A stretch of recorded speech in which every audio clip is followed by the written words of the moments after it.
اعوذ باللہ من الشیطان الرجیم، بسم اللہ الرحمن الرحیم۔ یوٹیوب کے ناظرین گرامی، السلام علیکم۔ محترم ناظرین، ہم اپنی آج کی ویڈیو میں قائد اعظم محمد علی جناح کی مختصر سی بایوگرافی آپ کے سامنے بیان کریں گے۔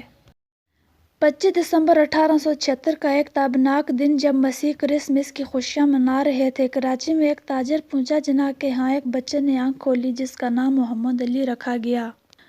کون جانتا تھا کہ یہ بچہ ایک دن برصغیر کے کروڑوں مسلمانوں کے دلوں کی دھڑکن اور ملت کا ستارہ بن کر ابھرے گا۔ محمد علی کمزور جسم کے مالک اور بہت دبلے پتلے تھے۔ قائد اعظم محمد علی جناح نے ابتدائی تعلیم سندھ مدرسۃ الاسلام کراچی سے حاصل کی تھی۔ قائد اعظم بچپن ہی سے بڑے لائق ذہین اور محنتی تھے۔ قائد اعظم اپنے والد کی خواہش پر وکالت کی اعلیٰ تعلیم حاصل کرنے کے لیے انگلستان گئے، وہاں سے بیرسٹری کی ڈگری حاصل کر کے وطن لوٹے اور بیرسٹر محمد علی جناح کہلائے۔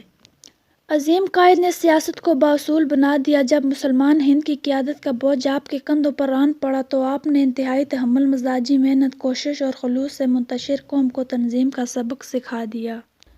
مایوسی کو یقین اور بدنظمی کو نظم میں بدل دیا۔ یوں مسلمان قوم متحد ہوگی۔ آپ نے وکالت میں بھی بہت مقام پایا۔ قائد اعظم محمد علی جناح نے بہت جلد محسوس کر لیا کہ برصغیر پاک و ہند کی سیاسی جماعت کانگریس صرف ہندوؤں کی نمائندگی کرتی ہے، اسے مسلمانوں سے کوئی واسطہ نہیں ہے۔ آپ نے کانگریس چھوڑ کر 1913 میں مسلم لیگ میں شامل ہو گئے اور اپنی تمام تر کوشش مسلمانوں کے حقوق کے لیے وقف کر دی۔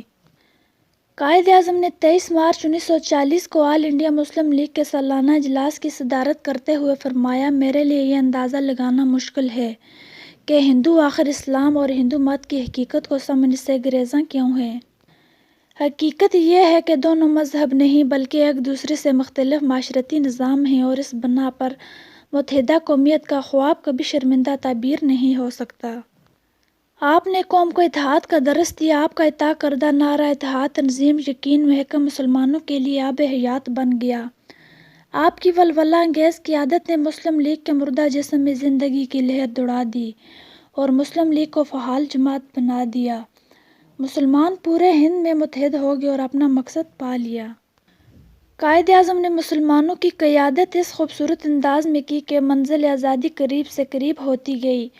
آپ نے انگریزوں اور ہندوؤں کی آنکھوں میں آنکھیں ڈال کر کہا، مسلمان ہند کا ایک ہی مطالبہ ہے، مسلمانوں کا اپنا آزاد ملک یعنی پاکستان۔ قائد اعظم نے اپنی صحت کی پرواہ کیے بغیر پورے ہندوستان کا طوفانی دورہ کیا۔ قوم کی بیٹیاں اور مائیں، جوان اور بوڑھے سیسہ پلائی دیوار کی طرح ڈٹ گئے اور انگریز اپنی تمام تر طاقت کے باوجود مطالبہ پاکستان کے سامنے گھٹنے ٹیکنے پر مجبور ہو گیا۔ قائد اعظم نے اتحاد ملی کے لیے دن رات محنت کی، گروہوں اور فرقوں میں بٹی قوم کو متحد کیا۔ آپ نے ذات پات، نسل، رنگ اور قبائلی نظام سے ہٹ کر صرف اسلام کے نام پر قوم کو اکٹھا کیا اور اتحاد و اتفاق کا درس دیا۔ آپ پاکستان کو اسلامی اور فلاحی ریاست بنانا چاہتے تھے جس میں تمام لوگوں کو بلا تفریق مذہب و ملت بنیادی حقوق حاصل ہوں، تمام لوگ حقوق و فرائض سے آشنا ہوں اور تعمیر وطن میں اپنا اپنا کردار انجام دیں۔ قائد اعظم قرآن و سنت کو سوچ کا مرکز سمجھتے تھے جن کی روح سے انصاف اور برابری کے اسلامی تصورات ملتے ہیں۔ آپ اسلامی جمہوریت کو جس میں معاشرتی انصاف اور انسانی مساوات ہو پسند کرتے تھے۔ آپ نے نہ صرف حسب و نسب، رنگ و نسل اور ذات پات کے تصورات کی مخالفت کی بلکہ صرف تقوی اور اخلاق کو بنیاد قرار دیا۔ آپ علاقہ اور فرقہ پرستی کے سخت خلاف تھے۔ دو قومی نظریے کی روشنی میں الگ وطن کے حصول کے بعد علاقائی، صوبائی اور مذہبی فرقہ واریت کے بت توڑ دیے۔ صرف اور صرف باقاعدہ قوم ہونے کا دعویٰ کیا جس میں صوبائی عصبیت اور فرقہ واریت نہ ہو۔ اردو کو سرکاری زبان قرار دینا مرکزیت کے قیام کے لیے ضروری سمجھا گیا۔